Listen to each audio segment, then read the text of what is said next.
We'll begin with Lon Mandrake. Lon Mandrake has performed at the Magic Castle in Hollywood, the New York Hall of Science, and other prestigious venues. He is currently the Regional Vice President of the Society of American Magicians for Canada. Everyone, could you please give a big hand for Lon?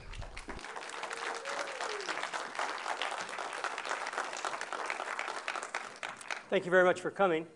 My name is Lon Mandrake, and I've taught high school and college for the last 30 years. And I've been a professional magician and mentalist for the last 20 years. One of the interesting things about my background is I think I've had a pretty unusual background. As a child, I traveled with a traveling magic show all over North America in the 1950s and 60s with my parents, Lon Mandrake and Velvet. And they, of course, had a large troupe that they traveled with acrobats and comedians and novelty acts that were trained in vaudeville. And so I had a very interesting and diverse, I guess, background.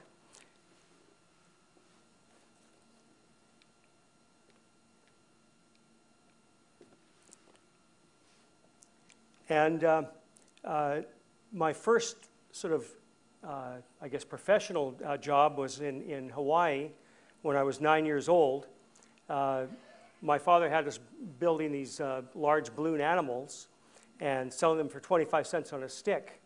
Now, you might think that's pretty expensive for those days, but they were much larger balloons. I'll see if I can pull one up here.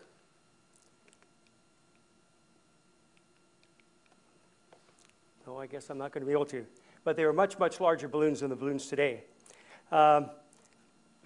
Actually, that carnival in the Hawaiian Islands was in 1957, and it was celebrating Hawaii as the 49th state. Now, because of that, they brought over Elvis Presley and Little Richard, Gene Autry, who was one of my favorites, and Tex Ritter, John Ritter's father. And, of course, I got to meet them all because my father was performing there as well. Now, as some of you might know, Hawaii didn't get to become the 49th state. They chose Alaska, and so Hawaii had to wait another year. But in anticipation, they thought for sure they were going to become the 49th state. So they had the big 49th state fair. Now, in my travels, especially as a young person, I watched all sorts of magic shows. And I used to say, gee, Dad, how did you cut Mom in half? And you would think that he would say, well, being the son of a magician, I'm going to tell you how they're all done. But my father was of the old school of magicians. He said, Lon, magic is to stimulate a sense of wonder. It's to surprise you and to baffle you.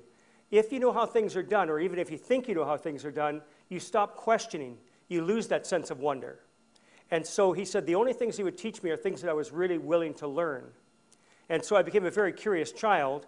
And even today I can watch David Copperfield or Chris Angel or David Blaine and still be amazed because I'm not exactly sure how they do what they do. So I did learn one form of magic called mental magic, and I learned that at a very young age. Because we traveled a lot, my father wanted to make sure we had lots of puzzles and read a lot of books and things on the road so that we didn't fall too far behind in our schooling.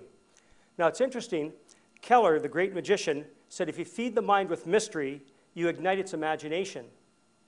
And later, Einstein said imagination is greater than knowledge. My father used to say every child should see a circus and a magic show because the circus tells you what can be done physically when you see the acrobats and the training of animals and so on. And the magic show shows what can be accomplished with imagination. You can accomplish what seems to be impossible. So once I got into education, I tried to use a little imagination and mystery in my science classes as well. Actually, I just want to share one thing with you. When I told my father I wanted to become a teacher, this is after I'd finished my degree at university, he said, are you sure you want to do that, Lon? He said, think about it, the same audience every day. And he was right. I mean, you can only use your jokes once a year, whereas as a traveling magician, you can use them nonstop.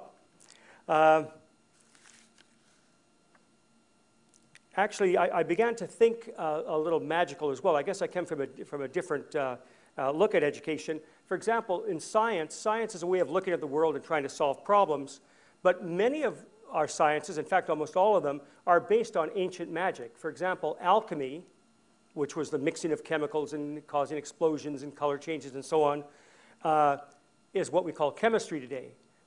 We approach it a little bit differently. And of course, we use optical illusions in magic, and there's optical illusions in science. Physics, sort of non-ending science there, electromagnetism, electricity. A couple of things I learned to do was lay on a bed of sharpened spikes, and I have a student drop a sledgehammer on me. Also walk on fire. And these things, of course, apply the principles of physics, as well as knowing a little bit of what you're doing. Psychology, of course, is probably one of the main things in my field, mental magic. And one of the things about using a little magic, when I started using it in the classroom occasionally, I found that you could start to look for wonder in the ordinary. You know, the world is a much more interesting place when you're kind of curious and you're still excited about things. Unfortunately, there's so much to learn that once we've got an answer, even if it's not the correct answer, we stop thinking about it. We say, oh yeah, it was a trap door, or oh, it must be using electricity. We stop to see the wonder in the world around us. I'd like to show you a couple of things I do in the classroom to try to add a little bit of wonder to what the students will learn. I'm going to need a volunteer, a brave volunteer, if we can have someone from the audience. Come on up, sir.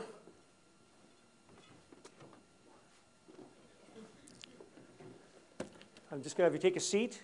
Okay. No, you do realize you're going to be on YouTube. Oh, that's fine. Okay.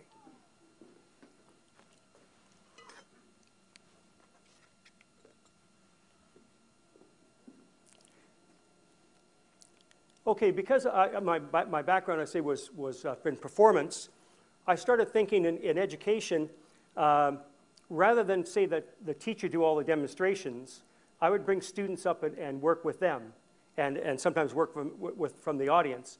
And many of my students have come back and said, you know, they were some of the most memorable classes because, you know, even though most of us think we're pretty interesting as demonstrators or teachers, it's when their own peers get involved that they really become excited. Now, you may have seen this before. It's just a jar of water. And if you just want to hold that, you'll feel it's quite heavy.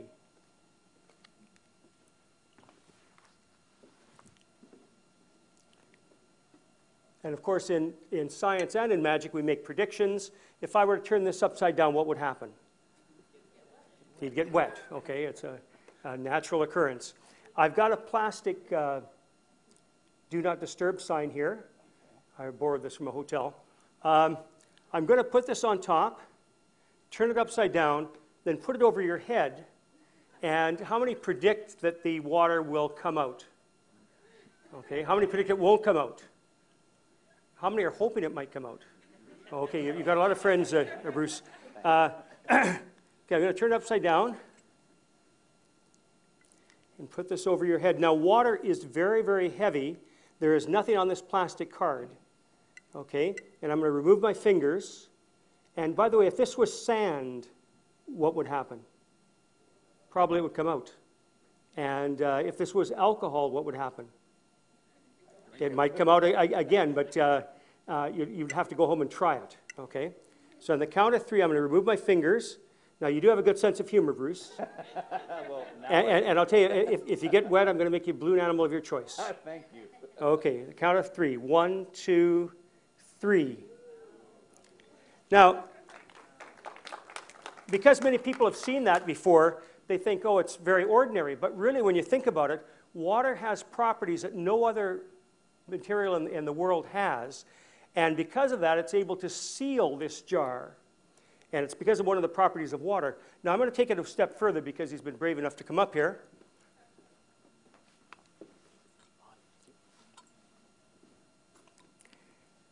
I've got a metal container now instead of glass. We saw it work with glass. I'm just going to fill this metal container with water. And I'm just going to have you stick your finger in there and make sure it's water and not acid. Okay, thank you.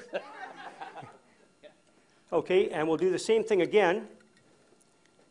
Now, how many think the water will come out? Now, this is a metal container rather than glass, so there might have been an infinity with the glass. Are you ready?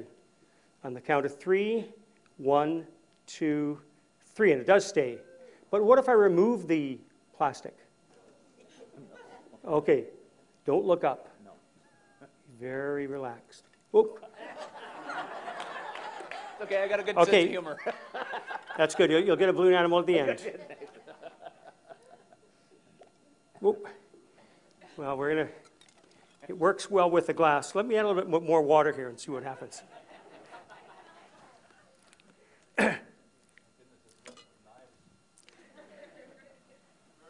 I'll tell you what, if you just want to stand up now, we'll try one more thing here.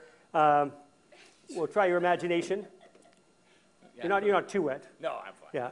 It just, I mean, it goes to show, with science, we make predictions, but when they don't occur, it makes it that more interesting. Okay, I've got an empty cup here. This is from Tim Hortons, and I'm going to fill it with water, and I want you to think of something like impossible, like, for example, maybe snow in August. Okay, and I want you to concentrate on it. I'm going to fill the cup with water, and, whoa, boy, are you ever thinking strong here. Well, actually, you can stop that thought any time. Can't turn it off.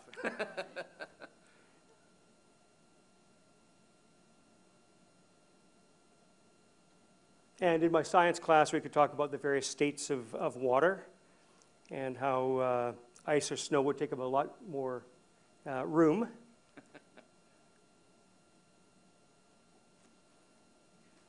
Well, we are running out of time here, so yeah, anytime you're ready to stop thinking, that's... No, I've stopped.